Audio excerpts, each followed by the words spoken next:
배신한 들은요 끝까지 배신합니다. 수박들이 그랬습니다. 여러분들이 기억하고 있어야 됩니다. 자신만의 철학을 가지고 정치판에 뛰어든 자들도 없진 않겠지만 우리의 현 정치판에는 오로지 권력 부스러기를 주워먹으러 기웃거리다가 한자리 차지하는 자들이 참 많습니다. 그 자들의 행동을 보면 정치적 철학의 빈곤을 바로 알 수 있지요. 이 자들의 공통점은 이미 얻은 권리를 빼앗길까 두려워합니다. 그리고 차지하고자 하는 권력을 놓칠까봐 전전긍긍합니다. 작은 것을 버리고 큰 것을 취하는 태도는 볼 수 없습니다. 가치관을 실현하여 세상을 변화시키려는 욕망은 없습니다. 오로지 권력 자체에 대한 끝없는 집착만이 존재합니다. 민주당 내부에서 이재명에 대해 반기를 들고 있다는 소식이 들려옵니다. 이 상황에서 민주당으로서는 최대한 부드러운 방식으로 조용하게 내부 잡음을 누그러뜨리는 것이 필요할 테지만 기질상으로 그런 전략을 수행할 수 없는 자들이 불쑥불쑥 튀어나오고 있습니다. 이재명이가 대선 후보로 나온다 할지라도 그가 중도층의 마음을 얻어 당선될 확률은 시간이 지날수록 점점 낮아질 것입니다. 이는 이재명이의 사법 리스크가 가장 큰 원인이겠지만 그 다음으로는 그의 옆에서 깐죽대며 호위무사를 자처하며 입을 터는 생각 없는 자들이 원인이 될 것입니다. 역시 이재명의 굉장한 리스크 중에 하나가 양문석이죠. 그에게서 똘똘함이라든가 노련함은 찾아볼 수 없습니다. 언제나 고함을 지르고 큰 공격성을 보입니다. 포용력이 명예 수렴하는 정치인임에도 그가 무려 국회의원이 되었다는 점이 바로 민주당이 지금 품고 있는 위험성의 반증이라고 볼 수 있습니다. 서용주 전 부대변인도 양문석에 관하여 이재명에게 강한 경고를 날리고 있습니다. 양문석 의원을 제가 여기서 비판하지 않을 수 없어요. 예. 왜냐하면 제가 특정인을 이렇게 비판하는 거는 처음일 수도 있는데 이분은 이재명 대표가 멀리해야 됩니다. 이재명 대표가 대권으로 가는 길에 가장 큰 걸림돌이에요. 그리고 이런 갈등을 초래하고 분열을 초래하는 게 양문석 의원의 언어입니다. 무슨 노무현 팔이를 하고 문재인 팔이를 합니까? 뭐 본인은 누구를 팔고 있어요. 누구를 팔아서 배지를 달았죠. 그리고 이 민주당이 정통을 갖고 있는 노무현의 정신에 대해서 본인이 비명계가 그런 얘기하는 것과 연결짓는 게 뭐죠? 저는 그래서 이재명 대표의 가장 큰 걸림돌은 양문석 의원을 대표로 한 그런 주변에 있는 그 분열의 이 징후들을 만드는 사람들 이분들을 쳐내지 않으면 이재명 대표는 계속해서 아무리 반도체에 대해서 아니면은 뭐 어떤 그 추경에 대한 그런 것들에 대해서 우클릭을 하더라도 다 소용없다. 양문석 의원을 멀리하셔라. 자기 주변에 그런 사람들이 모이는 게 자기 탓이지 양문석 의원 탓이겠습니까? 봐봐요. 벌써 아니지. 양문석 의원 때문에요. 이재명 대표 욕 먹잖아요.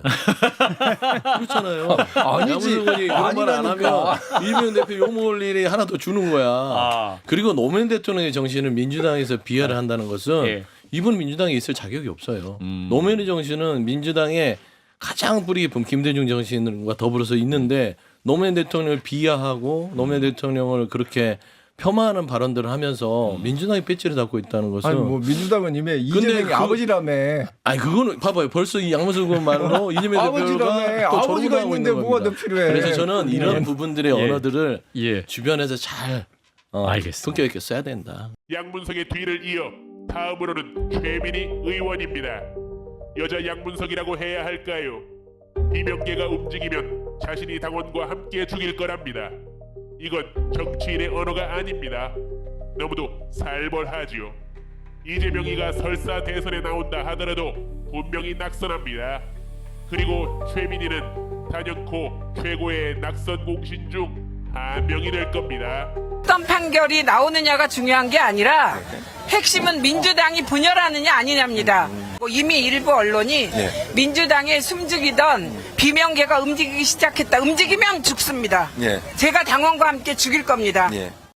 국민 표식을 불편하게 생각하신다면 이 발언에 대해서 저는 최민희 의원께서 본인이 이 발언을 하게 된 진의 뜻은 이런 것이고 결국 최민희 의원은 입장을 내놨는데요. 발언이 너무 셌다는 거 인정한다며 민주당이 똘똘 뭉쳐 정치검찰과 맞서고 정적 죽이기에 고통받는 당대표를 지켜내리라 믿는다고 썼습니다. 다만 표현에 대한 사과나 유감을 표하지는 않았는데요. 입장을 묻는 취재진의 연락을 두고 박장범 청문회로 다른 일에 신경 쓸 겨를이 없다며 기자님들 전화 그만하시라 공개적으로 답 드린다며 소셜미디어를 통해 입장을 밝힌 배경을 설명했습니다. 고민정 의원이 민주당의 지지율에 대해 평가한 것을 두고 천재의 언어는 해설이 필요하다며 조롱한 것도 참 볼만했습니다. 자신에게 누가 저런 말을 했으면 사과하라고 지구 끝까지 쫓아갔을 텐데요. 아주 듬직한 이재명의 충신이라고 볼 수 있습니다. 가슴이 아프긴 하지만 결국은 어떤 정당이 미래 권력을 잡을 수 있을 것인지에 대한 판단이 국민들께서 작동되고 있는 부분이라고 생각하고 그렇다면 우리가 미래 권력으로서 무엇을 제시해 줄 수 있을 것인가. 그것을 할 수 있는 역할은 당에서는 당 대표라는 자리에 있는 분밖에 없거든요. 그런 측면에서는 제가 이제 미래 권력에 대한 국민들의 판단이 들어간 것이다라는 게 그렇게 말할 수도 있겠죠. 그렇죠. 민주당에서 한 의원, 그러니까 지금은 그 당시에 기사로 이제 낼 때는 이름을 공개하지 않고 한 비명계 의원이라고 했습니다만 조금 전 이제 고민정 의원 인터뷰도 보셨듯이 미래 권력에 대한 침판을 하고 있는 것이다. 이 지지율이 이런 평가를 내린 사람 바로 비명계 고민정 의원이었습니다. 고민정 의원이 의원들 단체 채팅방에 민주당에 대해서 미래 권력에 대한 심판을 하고 있는 것이다. 이런 진단을 내리니까 최민희 의원이 곧장 이 미래 권력에 대한 심판이 무슨 의미인지 설명을 좀 부탁드린다. 그리고 덧붙여서 천재의 언어는 해설이 필요하다. 이런 얘기를 내놨습니다. 굉장히 비꼬은 듯한. 네, 천재 언어. 이제 이 미래 권력을 유시민 역시 못 참는 성격은 여전합니다. 최근 발언은 유시민이가 혹시 이재명 안티인가 싶을 정도인데요. 그의 매불쇼 발언이 민주당을 벌집으로 만들어 놓고 있죠. 민주당은 이제 정말 제대로 된 내분으로 가고 있습니다.